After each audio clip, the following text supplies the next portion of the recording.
A good evening to all of you. How are we this evening?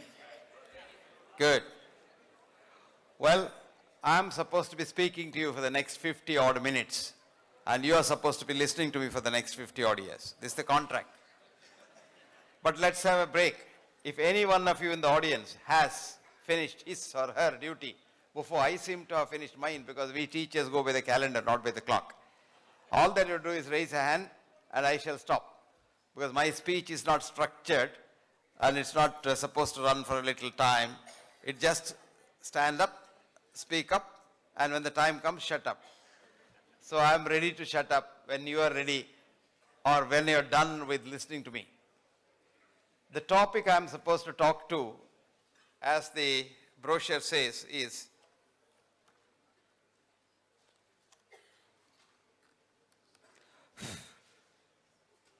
changes in the science of healing and wellness. Redefine your views on science of health for daily living. This is what the topic says. Well, friends, health is different from disease. You probably know.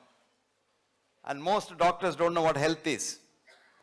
We are trained in the medical school for looking after illnesses. Thousands and thousands of them. There are books, yellow, but not a single thing on health. What is health is the question. Does anyone know what health is? Any of you in the audience? Health is wealth. That's right. Health is the absence of illness. Let's take these two definitions. First is health and wealth. How many of you knew that mankind was absolutely healthy before money came into this world? You don't know. There's a very nice study called the Innu Community Study. The study is so beautifully published, called Failure of Scientific Medicine, the Innu Community Study. Innus are an aboriginal race off the coast of Saskatchewan in Canada, who had no touch with what is called civilization, what you and I call a civilization. They were a sort of an aboriginal race. They were all for themselves, and they didn't have touch with mainland Canada at all up until 1732. And they had an egalitarian society and a hunter-gatherer sort of a type of society, where they all worked, those able-bodied men worked, and they distributed their food equally. There are no banks, there are no loans, nothing belonged to nobody, everything belonged to everybody, and they all enjoyed it. There was no word called I, you know I. There was only one word called we. The difference is very simple. I starting with illness. We starting with wellness.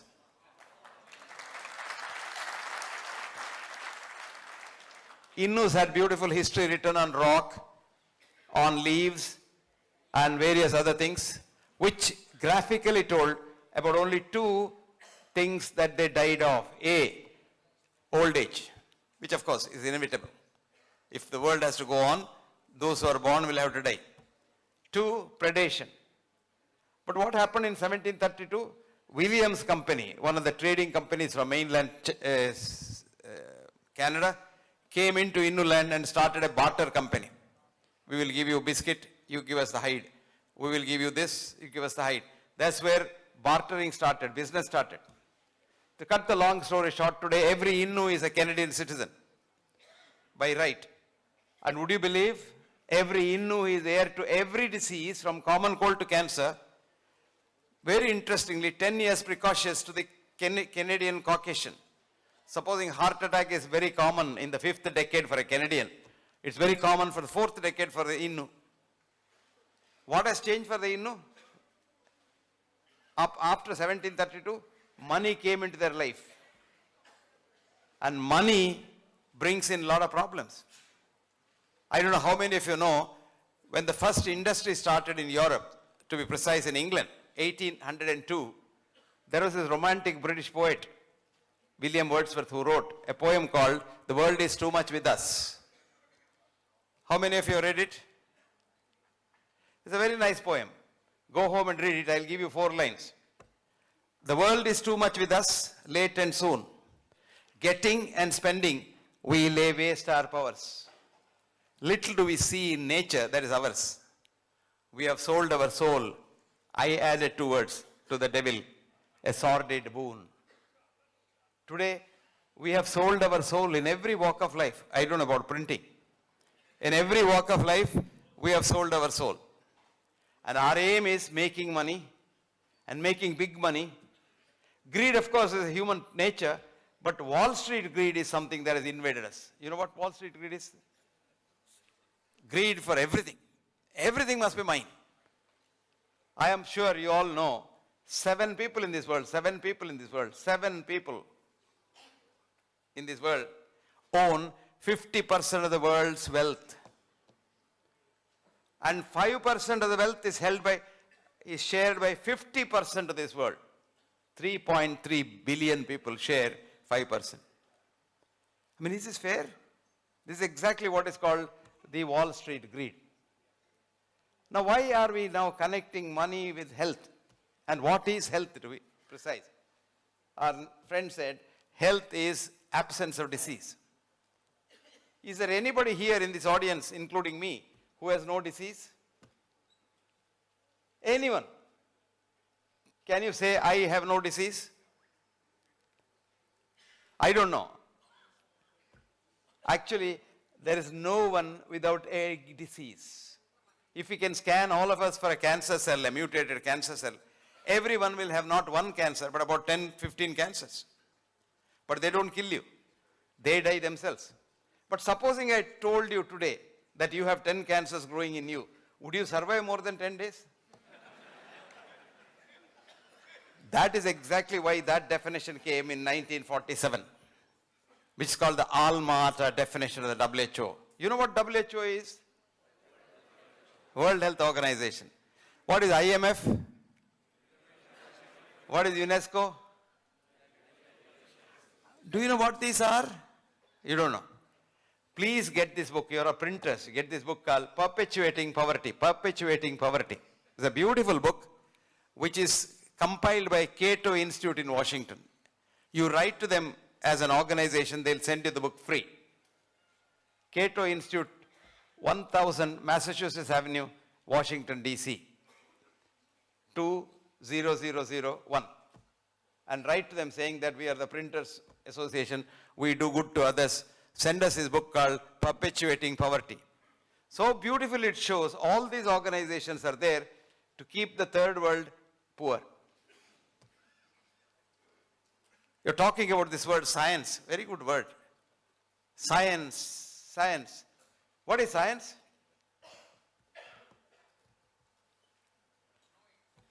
Knowing. What is science? Knowing. Knowing, you can know about drama, music, and that science, is it? Anybody? Sorry?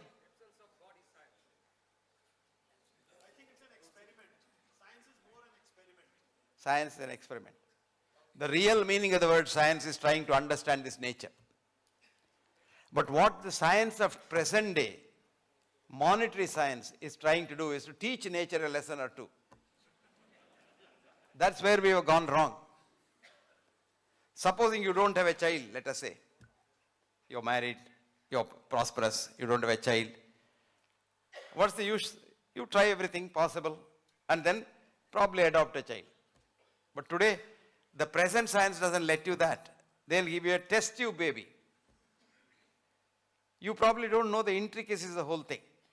Apart from all that, we still don't know what happens with test tube babies because we have only about 5 to 10 years of experience.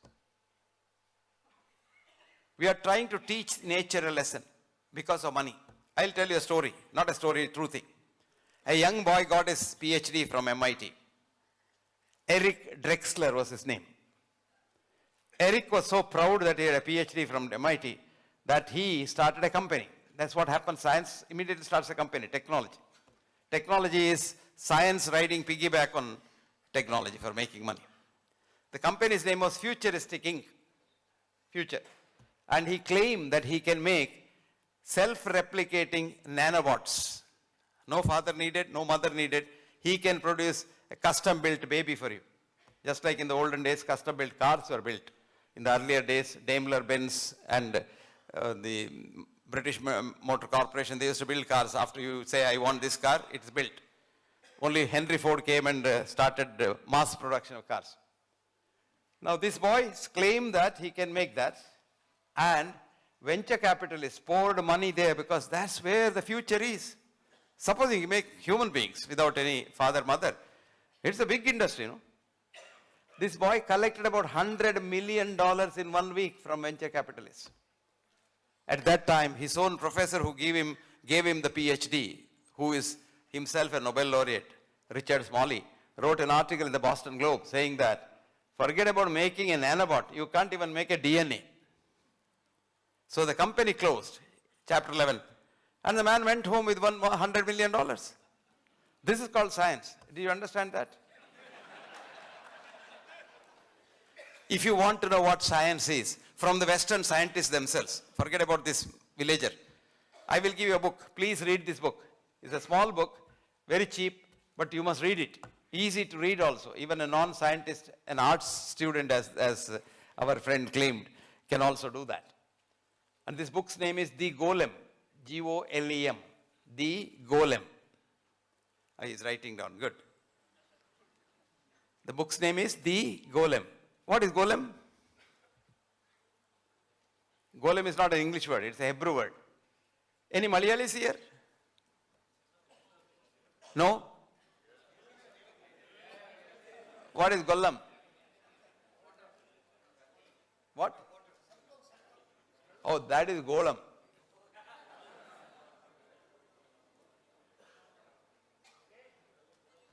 Anyway, the golem is a Hebrew word. I'll tell you what it is because the same in Malayalam also. So probably Hebrew and Malayalam have some connection. Written by two physics professors in New York, Harry Collins, C-O-L-L-I-N-S, Harry H-A-R-R-Y, and Trevor Pinch, T-R-E-V-O-R-P-I-N-C-H. These two people so beautifully tell you how the whole science is an edifice, an establishment to cheat us and keep us under the crowd and then frighten us saying that without science you can't live and then keep us under their control. The third world country people, the colonies to be under their control. That was the intention of what is called the original science of Newtonian, Einsteinian worldview of two dimensions, space and time. We believed that. We teach that even today in our schools and colleges, which has been proved wrong nearly 100 years ago. Year was 1925 when Einstein's own student in the Zurich Polytechnic told him, your science, you're talking through your hat. All that science is gone. And whatever you've been talking, all the Nobel Prize that you get, you know, everybody gets a Nobel Prize, provided you are anti-Indian and pro-West and pro-science. Very easy. I'll give you an example. 1906, J.J. Thomson gets the Nobel Prize for saying that electrons are particles. Okay? 30 years later, his own son, who becomes a professor in the same institute, Cavendish Institute in Cambridge, gets the Nobel Prize for saying they're waves. Father said they're particles and son said they're waves. And then 32, Erwin Schrödinger says they're wavicles. They're particles as well as waves. He also gets the Nobel Prize. But if you ask all these people, right up to the present ones, the only man who got the Nobel Prize for saying the truth was Werner Heisenberg himself, who said, nobody can know what an electron is. Everything is uncertain in this world. That's the only truth. It's called the uncertainty principle. But everyone gets the Nobel Prize. But no one has seen an electron to date. Why can't you see an electron? Can you see God inside a temple, Gurudwara, mosque, church? No. There's a beautiful stanza in our language, Kannada language. God, I search for you all over the place in buildings built with stones and mortar. But you staying inside, love and compassion, I have not seen you so far, God. What a beautiful saying. You're going in search of God all over the place. You can't see God and you can't see electron. But a scientist says electron exists, though he has not seen it.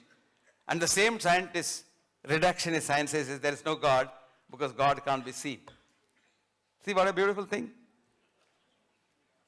How do I see you? Because a few photons leave you and hit my retina.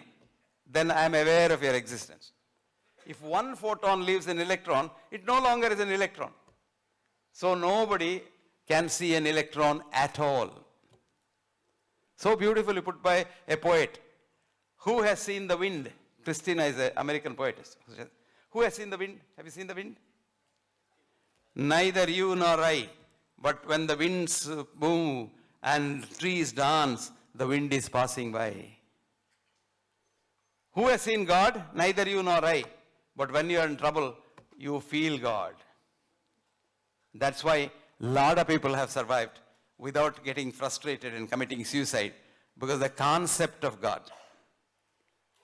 In the West, reductionist science says there's no God, and when they get frustrated, the only epidemic they have is suicide. Now what is health then? Not absence of disease. Let me give you a new definition of health, which we gave and the IOM has accepted it. Health simply means enthusiasm to work. Enthusiasm to work. And enthusiasm to be compassionate. This is called health. Did you understand that? Health is enthusiasm to work and enthusiasm to be compassionate. You can have 100 diseases, still you can be healthy. Look at Steve Hawkins.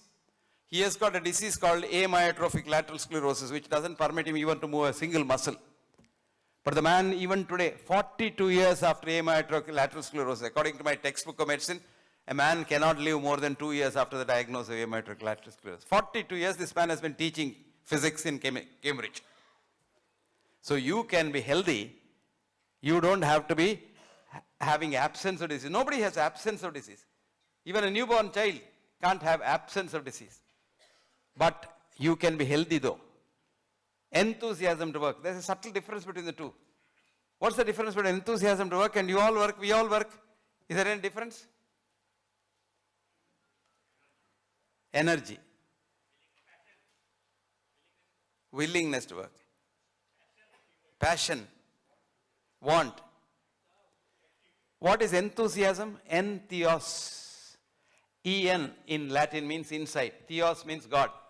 And God sits inside and provokes you to work. Enthusiasm. You know, for example, in the Gayatri Mantra at the end you say, Prachodayat, provoke me. And that's what is called enthusiasm. Enthusiasm to work is, you get up in the morning and ask yourself, do I want to go to work today or do I have to go to work today? Find out. Honestly, don't tell the answer to anybody, not even your wife or husband. Most of the answer is, I have to go to work because I have to get my salary. Left to yourself, you don't want to go to work. That means you are unhealthy. Do I have to be compassionate? Or have I got to be compassionate?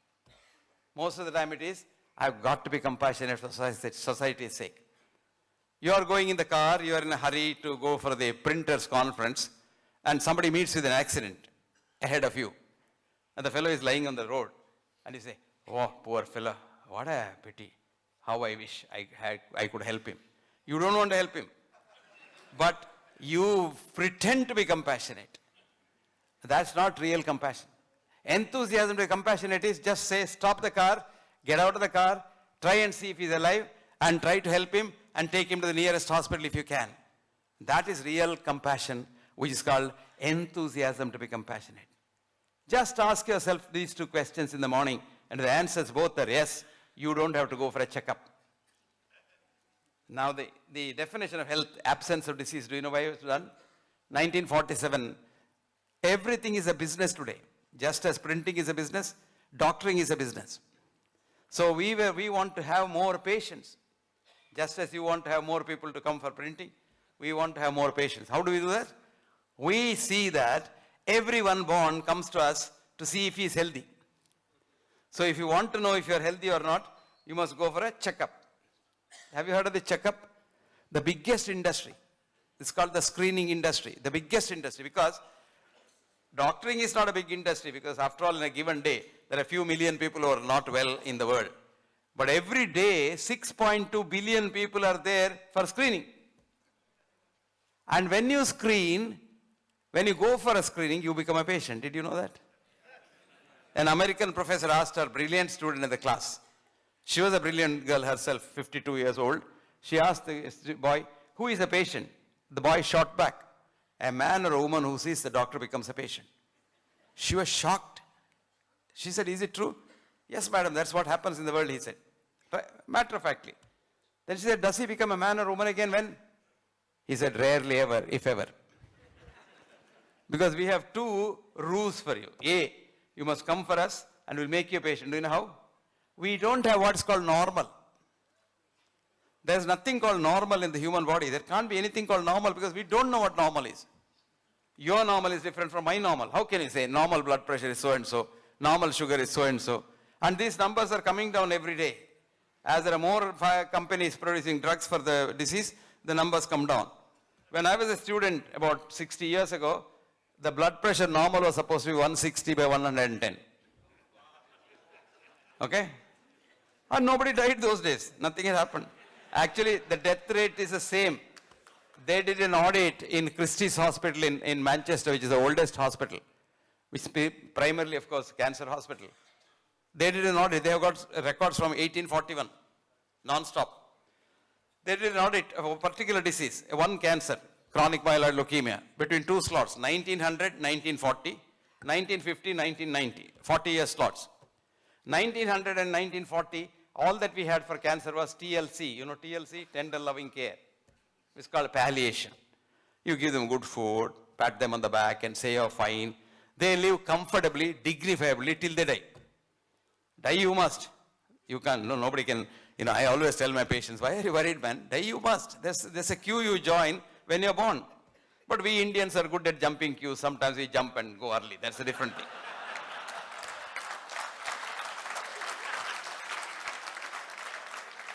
But normally you join the queue, you end up. So what?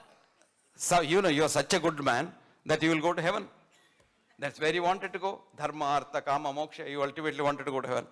Perchance, God's accountant has kept the records little wrong and you end up in hell. So many of your friends are there. So you're such a good company there. In either case, you are happy anyway. You're probably happier after death than you are in this world. So nothing to worry. Now, but if you want really to see that you want to get a normal thing, all that we give you is we convert the average, which is a statistical term, into normal. How do I say what's the normal blood pressure of a patient?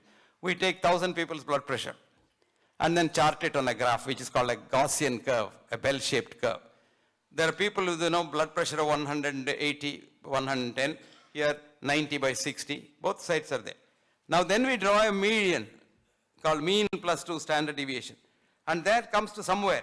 And we immediately say, this is the normal. Which means that all this on two sides, which are called false positives, they all become patients. So whoever goes for a checkup, for one parameter, 25% false positives. Today there is no one parameter. You go now for a TBS, total body scanner, 750 parameters are checked. 750 parameters can be checked. Multiply 750 by 25. What will be the number? If one man goes in checkup, probably 1,000 patients come out. So in short, whoever sees the doctor becomes a patient.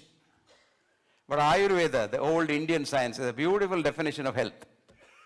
Samadatuhu samagnischa maladoshaya prasanna atma indriya manah swastha ityabidiyate. It says, you get up in the morning and ask yourself, can I work?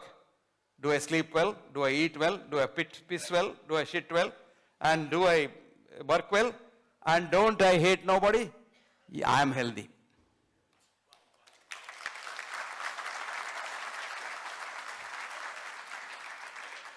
So friends, health is not absence of disease. I am reiterating that to make sure that the point has gone home. And the point is, health is two things. A, enthusiasm at work and enthusiasm to be compassionate. Now what governs health? We all say lifestyle. What is this lifestyle? Lot of us, all of us have an idea that I must run a mile every day, and I must, reduce myself to have a no belly and, 36, 24, 36 sort of, size, or zero size, or what have you. All this is myth. All this is myth. And all this is business behind it.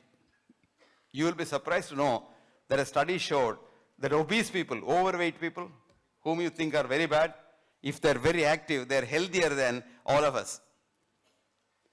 What is important is activity. You must work because you are made to work. Ayurveda says, Samikshakari, work very hard. So it's like, doctors advising everybody to walk. A farmer went, I believe, to the doctor to see him. He said, you must walk for, healthy lifestyle. He said, I work almost 12 hours. The man who walks for 1 hour, other 23 hours he is doing a lot of other things. It's like a lot of people say, I do yoga. What is this yoga? 1 hour you sit there and say, Om, Om, and all that, and do kusti and that you see with. Rest of the 23 hours, whom to cheat, how to make money, how do I go up the ladder, how do I sit in the chair where I am not able to sit. Now this completely destroys the 1 hour of Om Om. So lifestyle is your lifestyle, how you live it. And what is the important part of lifestyle? What is the important part of evolution? What is your human evolution? We were all told by the Western scientists that we were monkeys. At one time we were fish, and we were probably snake, and then we became human beings, right? You believed that, right? Because you passed your exams by mugging it up. And he said it's all survival of the fittest, Darwin's, Mendel's laws. Though Darwin's own grandfather and a very good scientist called Lamarck, they had both said, genes are not the part of evolution at all. What is evolution is environment. Of course, Darwin didn't believe it then, but when he was old, he believed it. But the neo-Darwinists in the Western science do not want to disbelieve it because there is a lot of money in this science. I'll tell you, genetic engineering. You go to the doctor and they say, try to find out if you have a risk gene, you can do something about it. Look at that girl, poor girl, Angelina Jolie. Somebody checked up and said, you have a BRCA gene, so your breasts must go. 2 beautiful breasts. They went.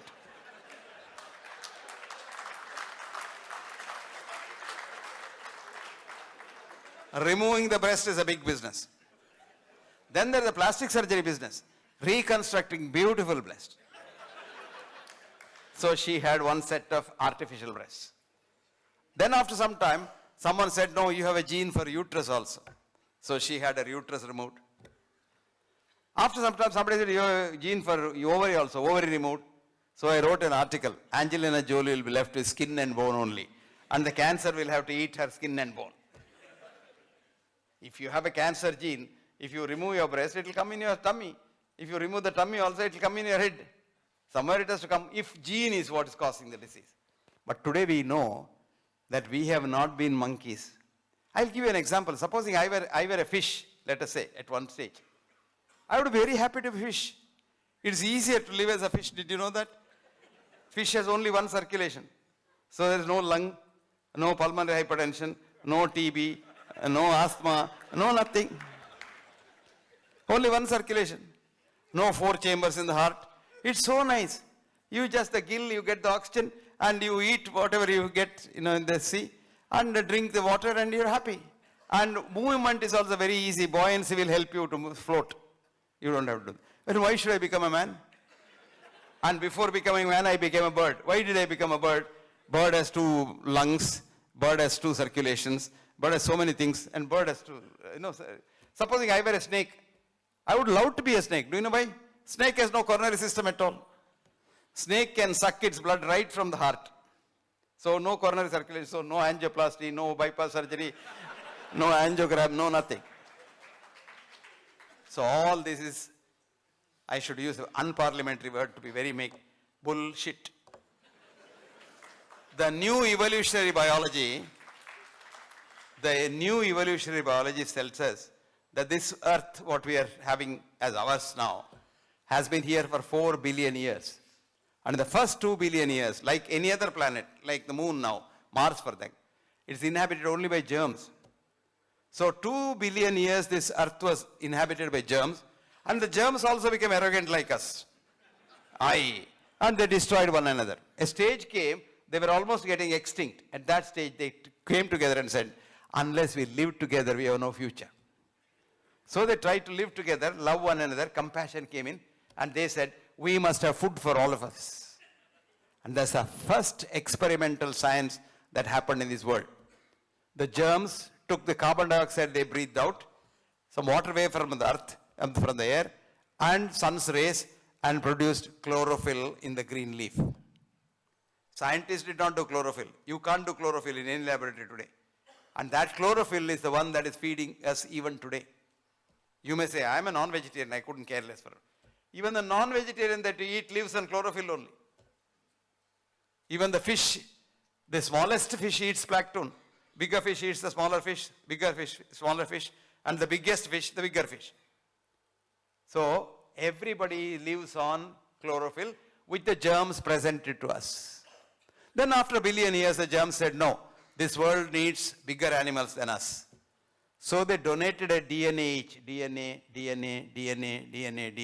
and made the first nucleated cell, which is called the zygote, that you and I were in our mother's womb the day we were made.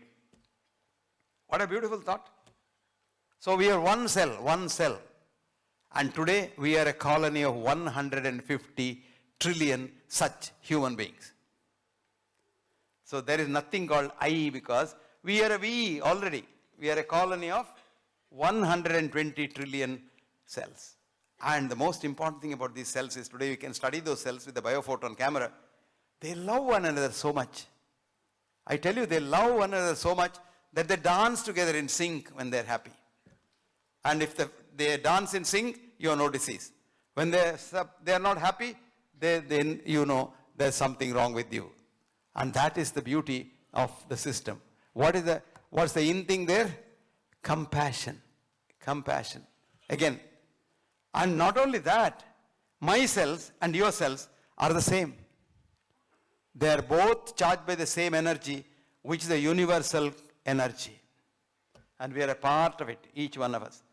So mind you, you can't say I. There's nothing called I. It's just we. My cells love Mr. Shetty's cells as much they love my cells. Perchance now some of us develop hatred. This is from the monetary economy, you know. We getting and spending. We want to get and get and get. That's why Ayurveda says, don't be a getter, but a giver. Data, giver. And very interesting, when we get and hate another person, supposing I say, who is the president of the association here? Supposing I want to be the president, and I'll see that worker, see that he just doesn't become the president. Then my cells get confused. Why is he doing that? Because the president and himself the same. President is a part of me. And if I harm the president after some time, my own cells get so confused that they start harming my own cells. This is a very big disease called autoimmune disease, where your own body cells hate your own body cells, which scientists of yore called horror autotoxicus. Imagine what happens if your own body cells hate your own body cells. You are destroying yourself slowly. And we don't know what to do about it. And we doctors call it as autoimmune disease, idiopathic. Idiopathic means I'm idiotic. I don't know about it. And we give, of course, the usual thing, steroid, just to suppress, which is called palliation. And steroids also kill you. Autoimmunity kills you and steroid kills you. So we hasten your exit from this planet. But actually you can reverse it now. If you try to find out what is really killing you, you meditate and find out what's killing you and reverse that and then forgive them. And do not pursue that hatred. Would you believe autoimmune disease can be completely cured, which is called quantum healing. With the new science of quantum mechanics and quantum physics coming into being, We now understand the world much more than what we understood in the conventional science of yore. Today, what I call as science, the conventional science can only grasp with our five senses. But quantum physics can comprehend much more in this world and get to know more. And quantum physics is so beautiful that it says there is nothing called matter. It's all energy. Whole world is energy. If as a layman you want to know something about it, because quantum physics is very complicated, don't try to understand quantum physics if you're not a scientist. But I'll give you an article written by the Nobel laureate, also an alternate Nobel laureate, who got the Nobel Prize for saying what energy is matter, E is equal to M. And this man so beautifully says in his article that I learned quantum physics from Indian philosophy. What a beautiful compliment. He says he learned quantum physics from Indian philosophy. And he says matter and energy are the same, which I call as a-duality. And he says a-duality is a small word which I discovered, but the Indians had discovered it as Advaita thousands of years ago. And that's exactly what quantum physics is all about. Write down if you want to know this article. Matter is not made out of matter. That's the article. Matter is not made out of matter. Matter is not made out of matter. Matter is made out of energy. His name is Hans, H-A-N-S, Peter, P-E-T-E-R, Durr, D-U-R-R. Go to Google and say Hans Peter Durr, matter is not made out of matter, and you get the article. Read it at least 10 times to understand it. But when once you understand it, you become so happy, so tranquil, and you say, okay, everybody is my brother and everybody is my sister. You have no hatred at all. If I hurt any one of you, it's like my hurting myself because you are me. There's no difference between you and me.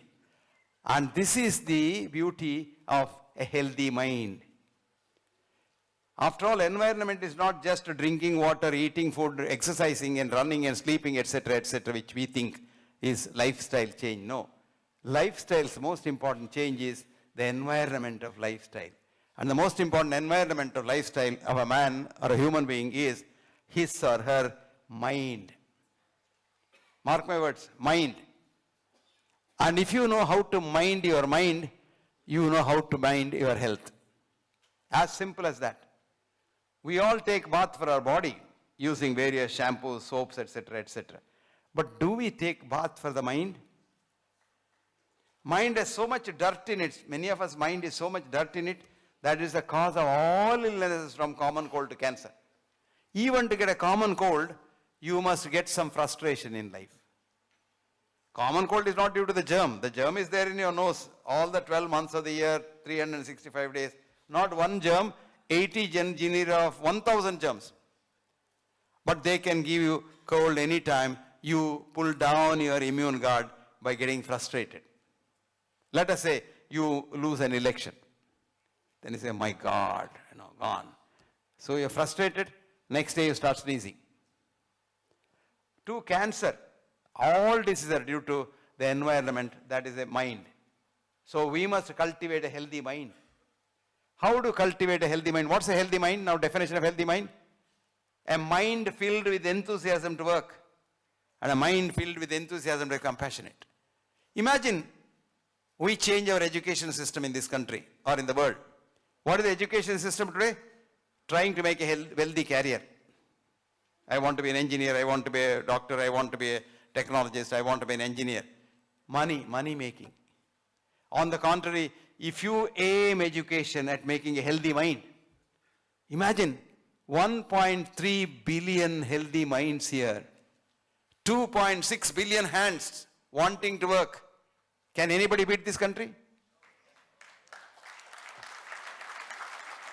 2.6 billion hands wanting to be compassionate. Is there any problem? Is there any murder, rape, terrorism, hatred, jealousy, anger, pride? Nothing. And that should be our aim. I've been telling the education is what education is all about. Education is not teaching 3 hours that anybody understands. Nobody can teach anybody anything that he or she does not already know, because on the day you are made, that zygote is so unique that it knows all about this universe, posteriori and priori, when it gets its consciousness. The human mind is human consciousness. Human mind is not in the brain. A lot of people have the misconception that the mind is in the brain. No, mind is not in the brain. Actually, the man who got the Nobel Prize for saying that the mind is in the brain, a Canadian neurosurgeon called Wilder Penfield, in 1971 said, I'm sorry, I did a mistake. Brain cannot even hold a thought. Forget about the mind. Mind is a huge canvas, universal canvas, on which our thoughts are projected.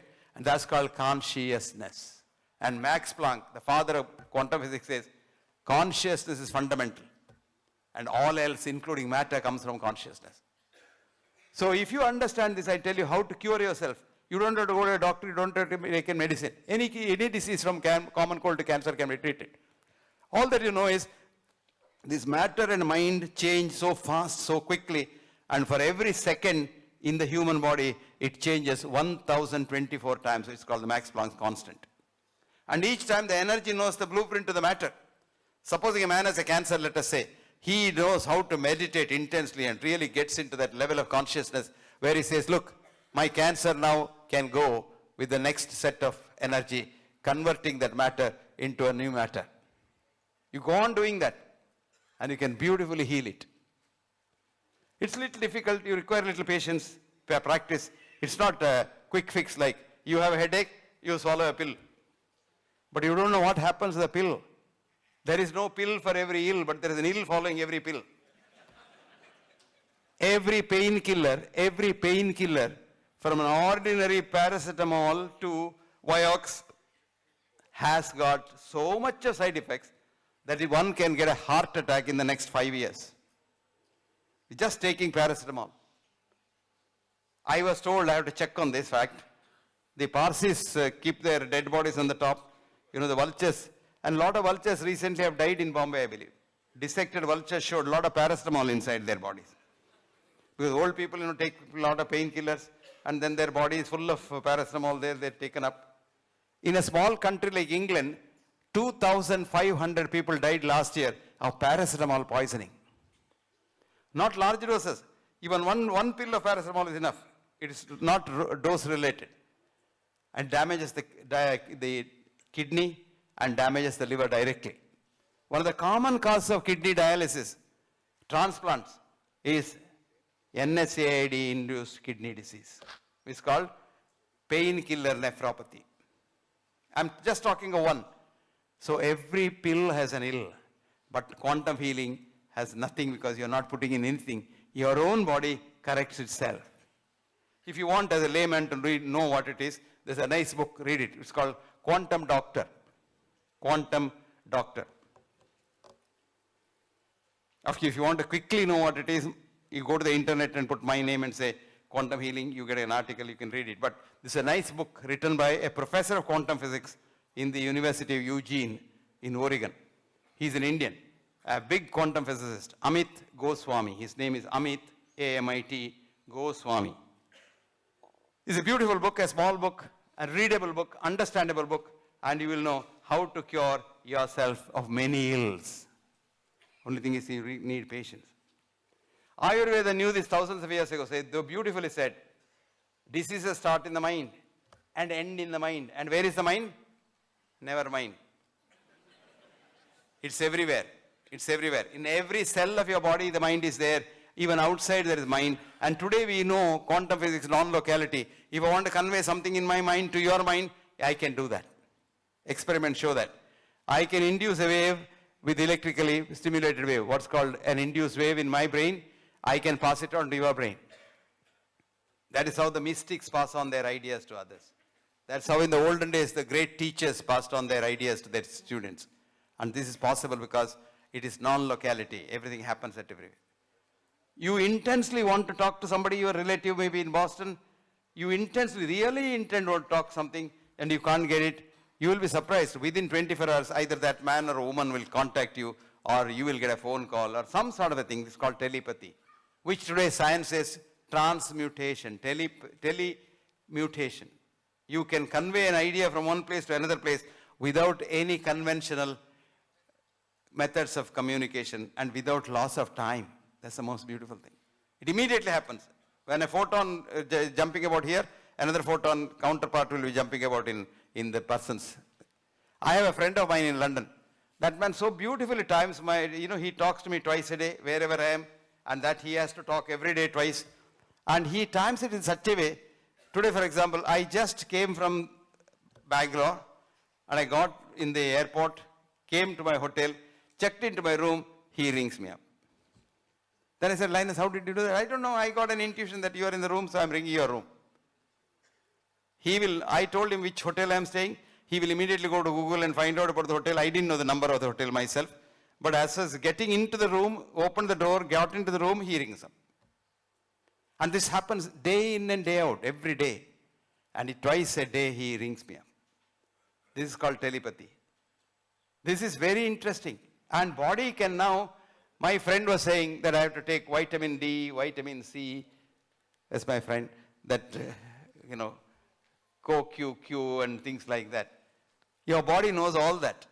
It can transmute anything to anything. Supposing your magnesium is lacking, it can take sodium and make it into magnesium. What happens is, we know a few things. We know a few chemical reactions. But in the cell, in one cell, in 1 minute, there are 3 million reactions occur.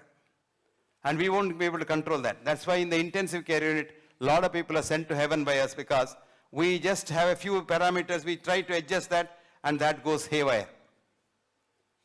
But when the body wants, it can transmute anything to anything. This is called transmutation. And such a beautiful thing. You want sodium, sodium will come. You want potassium, potassium will come. And everything will happen on its own, provided you don't too much interfere from outside. That's why Ayurveda says, Hita Mita Ahara Sevi.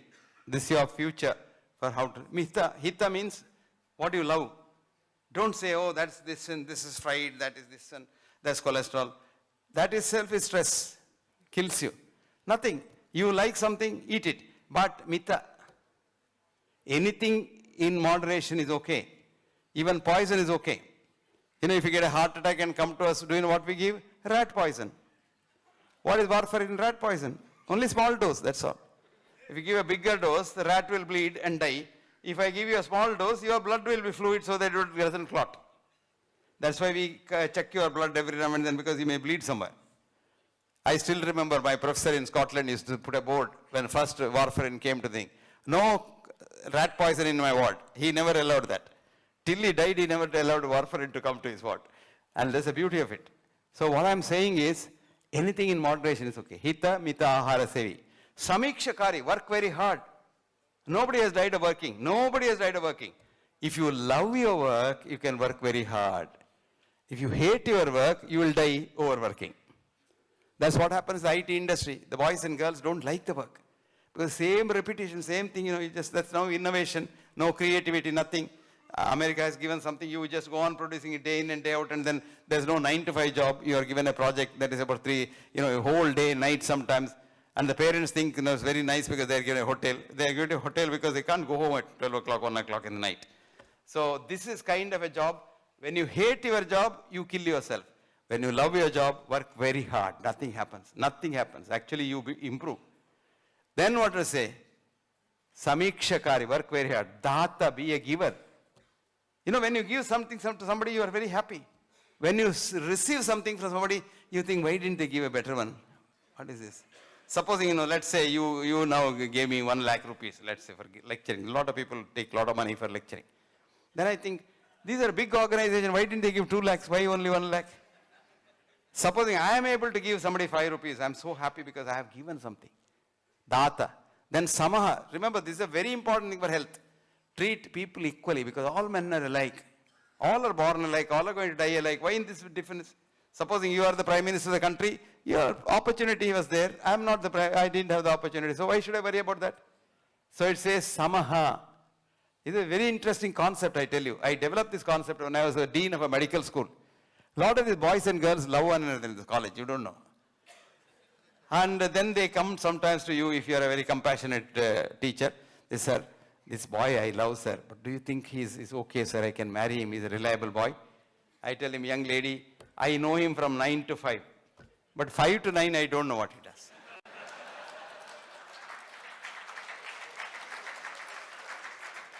Don't rely on my judgment. In the evening, you take him for a cup of tea in a big restaurant in the town. When he goes there, the manager is there. He says, "Hi, sir, how are you? How is today? Have it been nice?" And then he goes and sits in the table. There's a little dirt there. And he calls the boy, "Hey, come here, clean it." Don't marry that man. He treats people differently. The manager is, "Hi, sir." And the boy is, "Hey, come." Don't marry him. Unreliable. He is not Samaha. He is not Satyapara. Because you know what happens? If you are, see, you must simply know that we all came here together, nothing. Our ingress into this world, said D.H. Lawrence, was naked and bare, nothing. You didn't have an underwear. Our progress in this world is trouble, but care. Our egress from this world will be nobody knows where. If you do well here, you will do well there. So you don't have to worry. All that you do is do something here for others. Touch another life.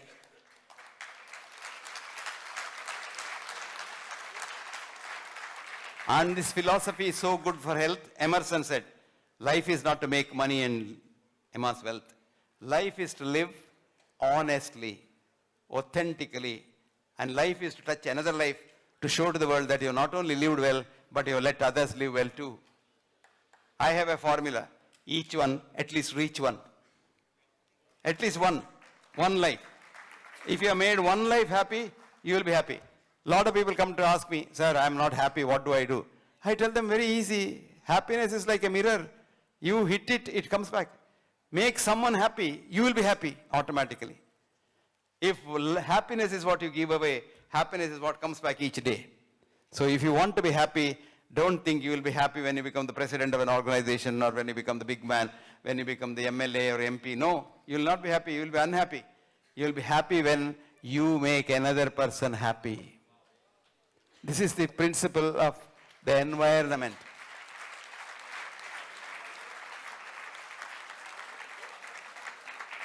So, friends, let us build another generation with a healthy mind so that all hospitals and clinics can close.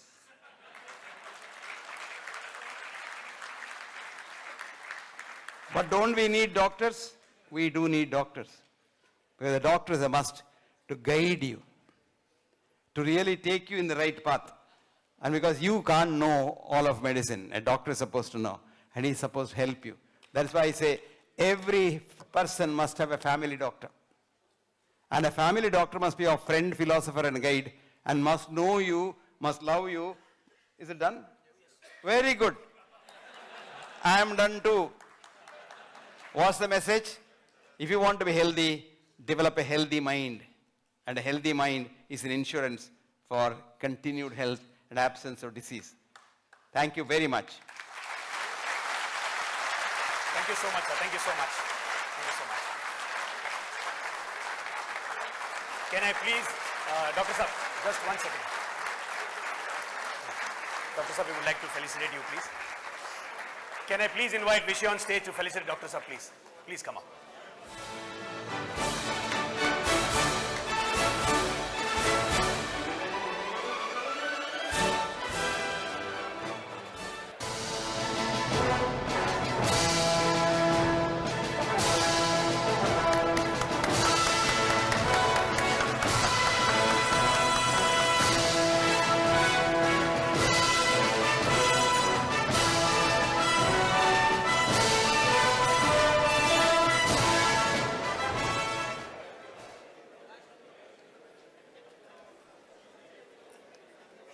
I hope everybody enjoyed this.